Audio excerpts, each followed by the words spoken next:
Hey everybody, welcome back to the Testament of Sherlock Holmes, Part 5.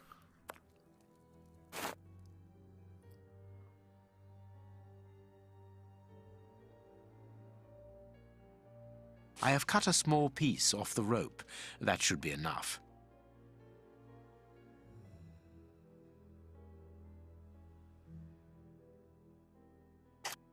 A lot of fragments of black stone are wedged into this rope.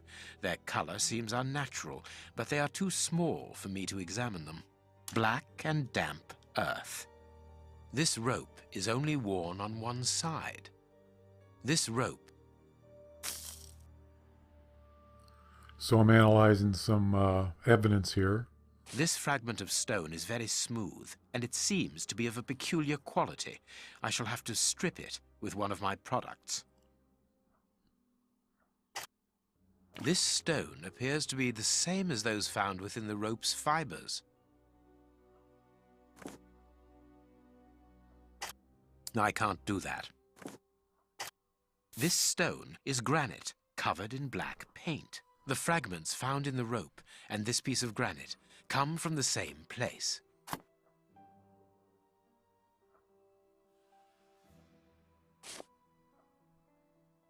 I can see something.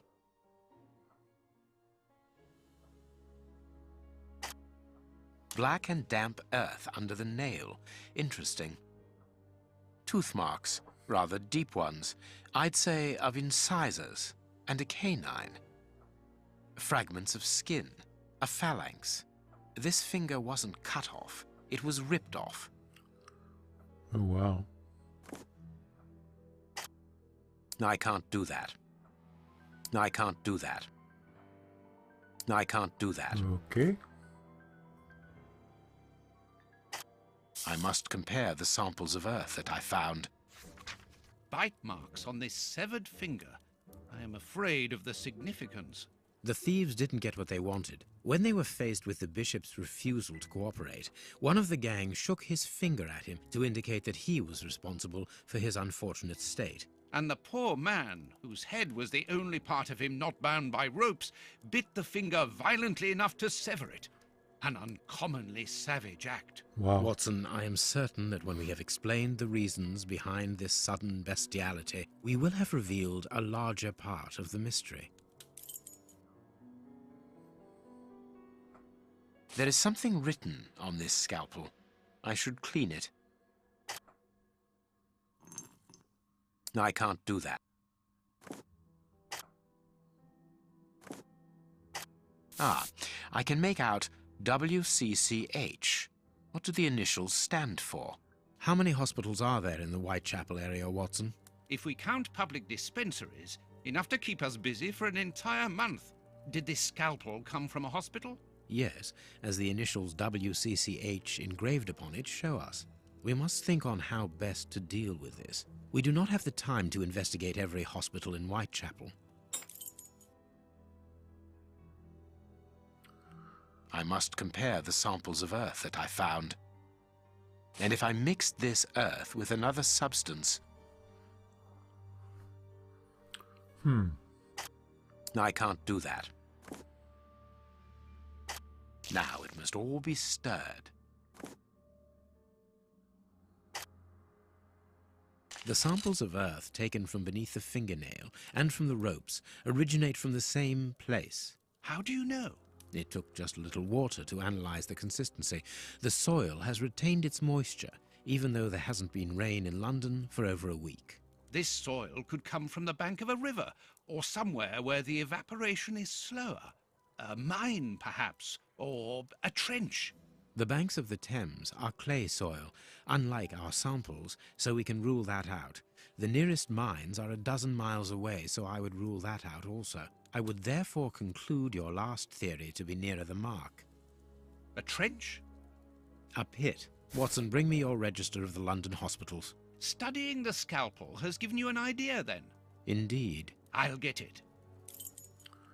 Okay, so I have to find a registry, hospital registry. Let's see what we got here. It's got to be around here somewhere.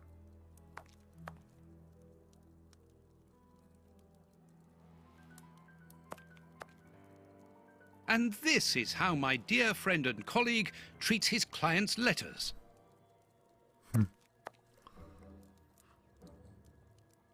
Female anatomy. I should put this book somewhere else. That was good. Hospitals and dispensaries in London.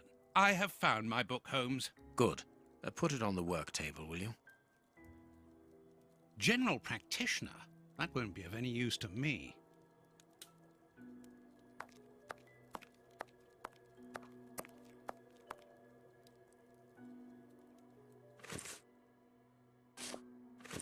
Here is the section showing Whitechapel. I made several notations on these pages during our investigation into the Ripper, which might prove useful. All we need to do is to find a hospital or a public dispensary near a location where pits have been dug and black granite has been used. It's simplicity itself. I haven't finished my analysis.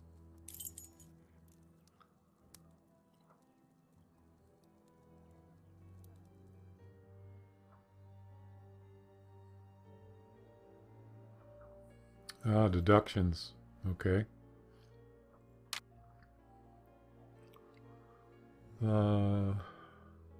Used from the same side. I think that's right. The one in the middle.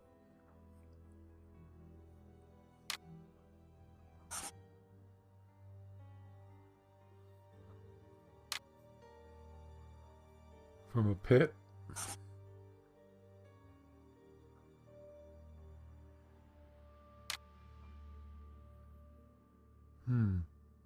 Monument painted black. I think that's it.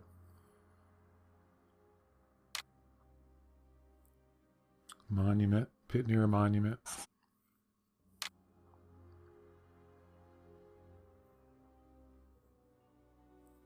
Yeah. Lowering something in a pit. And it came from a grave. I think it's the top one. I believe.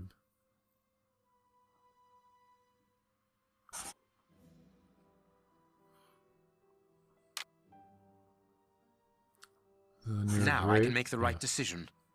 All right. Let's see. I'm not sure about this. That's not right. There we go. The public dispensary number 4661. It's just opposite the Whitechapel Street Cemetery. Yes, Watson. The murderer with the missing finger must work in the cemetery, or at least visit it. He could have taken a rope, one of the type they use to lower the coffins into the graves. The granite is minute particles of tombstone. And he only had to cross the road to steal a scalpel from the dispensary opposite.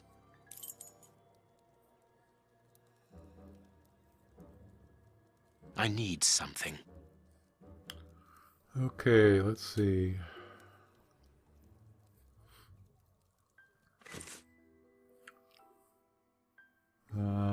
Broken flask, I'll bet you. It's one thing I haven't used. There we go. Okay. Liquid tests.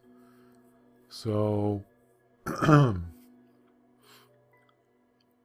think I'll start with the, is that orange? Start with the orange one.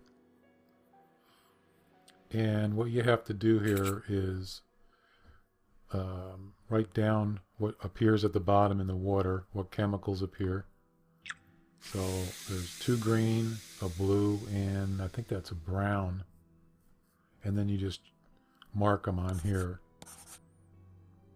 And if it's correct, they turn green, the numbers, like that. So that's correct. Pretty simple, really. Then just go to the next one, blue. So 3 brown and 2 silver. I'm not sure what chemicals they are, but I know the colors anyway. There we go. And the green one. 3 silver, 2 brown.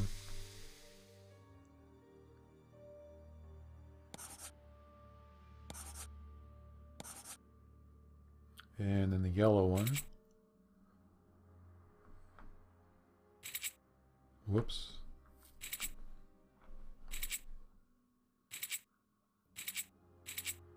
Okay. So 2 green and a blue.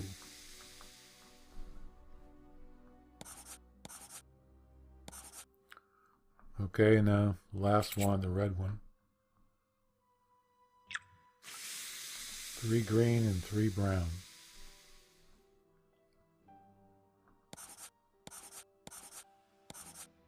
All right. Poison, and apparently very virulent. Cardiac arrest. Wow. So that's how that guy died. By poison, cardiac arrest. Huh. Poison. Discreet, efficient, and only detectable via a thorough post-mortem. Have you been able to isolate the active components, Holmes? Not with any certainty. This toxic substance surpasses my own knowledge in the field. It is without doubt the work of an expert chemist. A chemist and a criminal. As you say, please find my monograph on poisoners of the last 30 years. Monograph.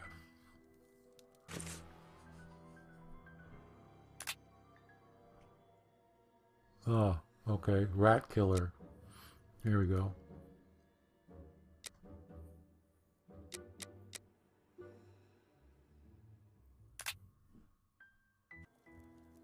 According to these documents, Hans Schielmann, known as the Rat Killer, was considered the greatest specialist in chemical poison in the world. Is he at liberty? Happily, no. He has been held in the high-security wing of London's Westgate prison for many years now. Then he cannot be the one who concocted the poison. Don't dismiss him too quickly, Watson. According to Scotland Yard, the man is exceptionally intelligent. For the greatest criminals, prison is but a mere obstacle. Let's plan a little visit to see Mr. Schielmann tomorrow. Okay, so let's see what else we got left here.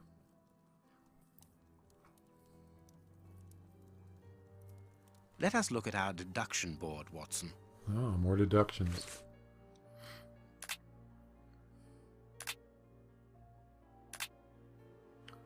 Okay, already did that one. Did that one.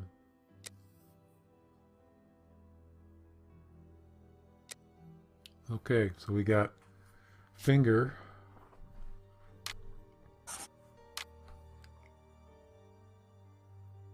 Bishop went mad. Poison.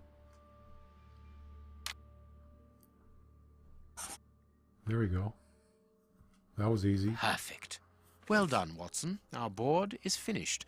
It confirms that the bishop's murderers work for one person, who, amongst other things, possesses a very sophisticated poison. They therefore act for someone more educated than themselves. You remember Wiggins and his gang, the Baker Street irregulars? Yes, the street urchins, whom you employ upon occasion, and Wiggins is their leader. Yes. Well, I have hired their services again. I have instructed them to find out the address of the bishop's nephew. I think he's here.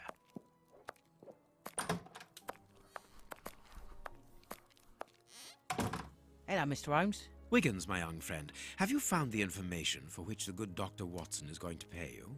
Yes, Mr. Holmes, it was easy. Very well, I understand. Here are a few pennies. Thanks, Dr. Watson. The man you're looking for lives near Kensington. Does he live alone? Yes, but he rents a room for an old lady. Did she see you? No, Mr. Holmes, no one saw me. Perfect. Watson, give our young friend another shilling as a reward for his discretion. Here we go again. But of course... I'm falling asleep, Holmes. Aren't you tired? No, I have an exceptional constitution. I can't remember ever having been fatigued by work. Idleness, on the other hand, exhausts me completely. Go to bed, Watson. The night will be short. We leave at dawn.